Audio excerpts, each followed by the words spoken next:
What's happening, YouTube? Back in the day gamer here. Thanks for tuning into my channel. And today I'm coming at you with a quick little review about a game that's perfect to play right now at the Halloween season. What game are we talking about? Well, it's none other than...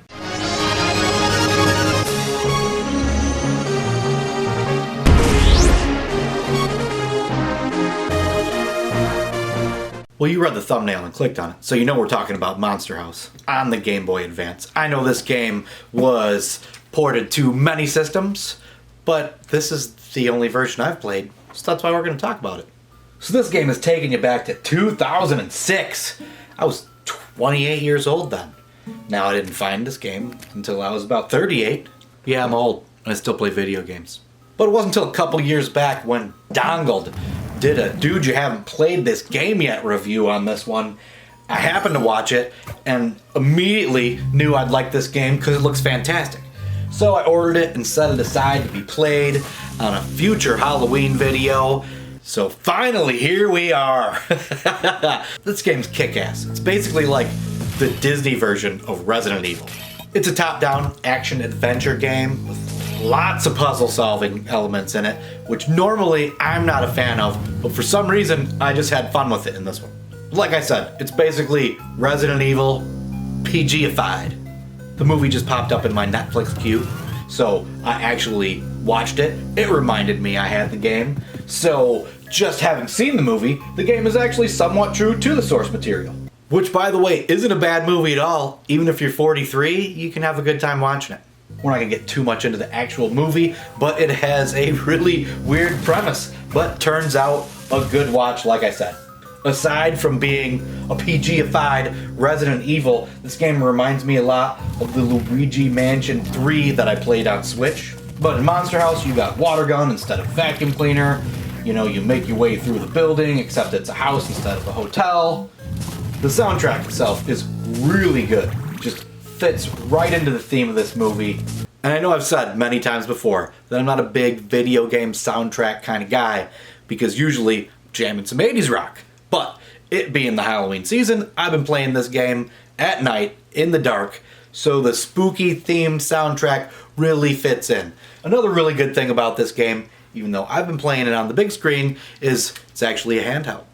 So you can play it just sitting in the dark, and that would probably be even better. But since I am an old, the 43-year-old man staring at this tiny little screen in the dark, it's going to give me a headache that's going to require a cocktail. And while being forced to pour myself another cocktail isn't going to break my heart, it's not going to help me enjoy this game. So I've been playing it on the big screen, but I have spent some time with it in the dark on the handheld, and that does add some enjoyment as well. Aside from the soundtrack, the graphics are also very solid. You don't have a very large sprite, but it's pretty detailed. The enemies are cleverly done and scary in a PG sort of way. I guess some of the monsters are repetitive, but not to the point where it took any enjoyment away from me. I like the big TV guys that shoot the energy bolt at you. I think those might be my favorite. Another thing that this game does that reminds me of Resident Evil are the jump scares. I mean, granted, there's not nearly as many of them, and they're not as scary as in Resident Evil, but there are some of them, and that too added to my enjoyment of this Halloween-themed game. I enjoyed the use of power-ups. You know, you got candy to fill a point on your life meter, chocolate bar or pop fills it up all the way, your gun is a water pistol, so collecting water droplets or filling your gun up in the sink of the bathroom gives you more ammo. Little things like that I thought were a real good touch. One element of the game that I don't usually like, but I did enjoy in this one, is switching between characters. You got your three characters who each have somewhat different abilities, but essentially they're all the same. In the past, there's been games I've played that I really hated that element, but in this one, it just lended to the fun, I guess, by giving me more life points, which in some areas I really did need. I haven't finished this game yet, but every minute I've played of it so far has been a lot of fun. There's some backtracking, which I'm not a huge fan of, but that's the nature of the game. And like I said, I have had fun with every element of this game so far. Aside from heavily recommending this game, price charting has it at under $6. under $6. You can't get 2 double cheeseburgers at McDonald's for $6 anymore. But you can pick this up and have hours of fun. So that's another reason why I highly recommend it.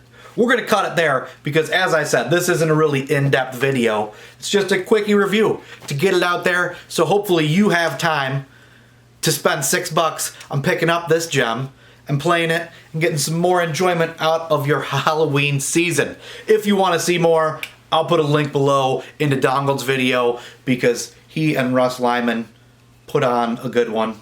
Much better than this, which I suggest you go over to watch. Since you've already watched mine, I have nothing to lose.